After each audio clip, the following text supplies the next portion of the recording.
నంద్యాల పట్టణానికి చెందిన ప్రముఖ చిత్రకారుడు చింతలపల్లె కోటేష్ శ్రీరామనవమి సందర్భంగా అగ్గిపెట్టె మీద రామాయణ ఘట్టాలను చిత్రించారు. శ్రీరామనవమి సందర్భంగా నంద్యాల పట్టణానికి చెందిన ప్రముఖ చిత్రకారుడు చింతలపల్లె కోటేష్ మైక్రో బ్రష్ తో వాటర్ కలర్స్ పెయింటింగ్స్ ఉపయోగించి 3 గంటల సమయంలో రామాయణంకు సంబంధించిన ప్రధాన ఘట్టాలను చిత్రించారు.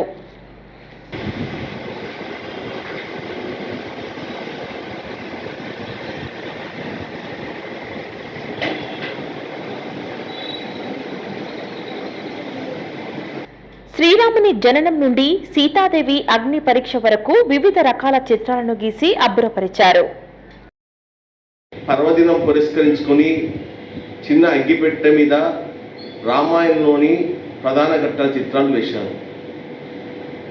మైక్రో పెన్నుతో మైక్రో బ్రష్తో వాటర్ కలర్స్తో 3 గంటల సమయంలో ఈ చిత్రాన్ని వేశాను.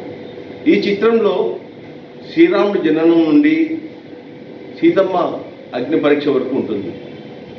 శ్రీ మహావిష్ణువే త్రేతాయుగంలో శ్రీరాముడిగా దశరథ మహారాజుకి కౌశల్యకు జన్మించారు. తండ్రి పితృవాక్య పరిపాలకుడు, తండ్రి మాట కోసం 14 ఏళ్ళు వనవాసం చేసిన ఆదర్శ కుమారుడు, ఏకపత్ని వ్రతుడు, సోదరులను ఎంతో ఆప్యాయంగా చూసుకునేవాడు, ప్రజలను కూడా తమ కన్నబిడ్డలుగా చూసుకునేవాడు. ప్రతి శ్రీరామనవమికి నేను బొమ్మలిస్తున్నాను. ఈసారి వినూత్నంగా అగ్గిపెట్టె మీద వేశాను. అందరికీ ఆ రామయ్య తండ్రి ఆశీస్సులు ఉండాలని భక్తులందరికీ శ్రీరామనవమి పండుగ శుభాకాంక్షలు తెలుపుతున్నాను. హలో అండి, నేను మీకు Rakshitha. Please to subscribe Nandyal communications.